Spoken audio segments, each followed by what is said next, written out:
बेनीवाल पर खांगटा का पलटवार, पैसे लेकर करते हैं सेटलमेंट, अब दुकान बंद होने लगी। नागौर सांसद हनुमान बेनीवाल द्वारा राजस्थान के इतिहास पर दिए गए विवादित बयान के बाद सूबे की राजनीति में भूचाल आ गया है।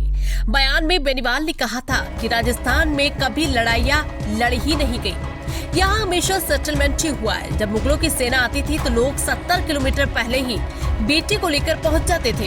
ये बयान सामने आते ही न केवल सोशल मीडिया पर तीखी प्रतिक्रिया देखने को मिली, बल्कि राजपूत समाज ने भी इसे अपमानजनक और भड़काऊ करार दिया।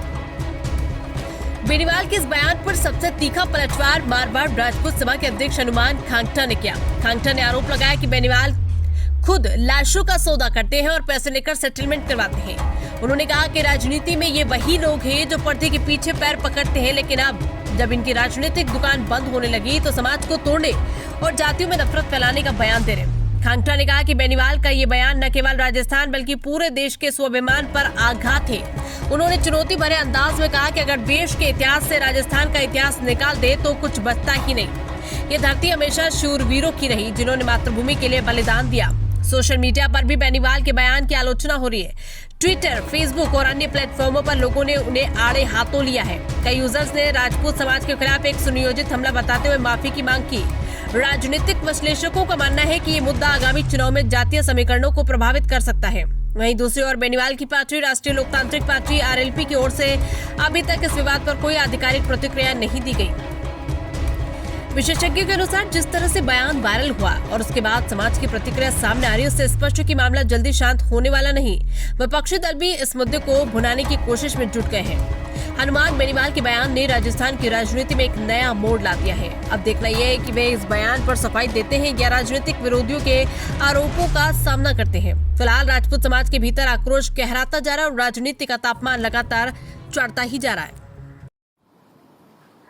राजस्थान के शूरवीरों के बारे में और राजस्थान के जो योद्धा रहे जिन्होंने इस मातृभूमि की रक्षा के लिए, इस प्रजा की रक्षा के लिए, गायों की रक्षा के लिए और इस हिंदुस्तान की संस्कृति और राजस्थान की आन बान और शान की रक्षा के लिए अपना सब कुछ न्यौछावर कर देने वालों लोगों के प्रति, ऐसे शूरवीरों के प्रति, देशभक्तों के प्रति ऐसी अच्छी मानसिकता रखने वाला जो एक व्यक्ति संवैधानिक पद पर बैठा हुआ है, उसके बाद में यदि ऐसे अनगल बयान दे रहे हैं, मैं तो ये कह रहा हूँ कि ये कह रहे हैं कि इस तरीके के ओछे आरोप लगा रहे हैं, सौदेबाजी की बात कर रहे हैं।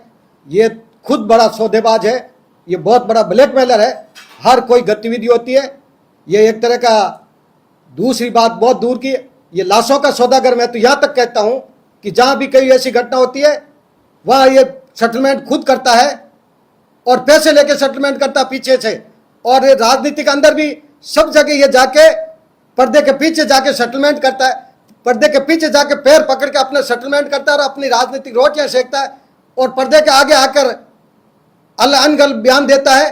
वो व्यक्ति जो पर्दे के पीछे कुछ बोलता है और लोगों के सामने जाके कुछ बोलता है, ऐसे व्यक्ति के ऊपर कोई भरोसा और विश्वास राजस्थान की जनता नहीं पहले किया और नहीं अब करेगी। ये सिर्फ जातिवाद का जहर घोलने के लिए, जातियों को आपस में लड़ाने का काम करने के लिए ओछी राजनीति करके इनको न तो इनका समाज सहयोग दे रहा है, न स्वरूप समाज दे रहा है। इनको पहचान चुका है, इनकी भाषा, इनके कर्तृत्व और इनके व्यक्तित्व को सब जानती है जनता, पहचान चुकी है।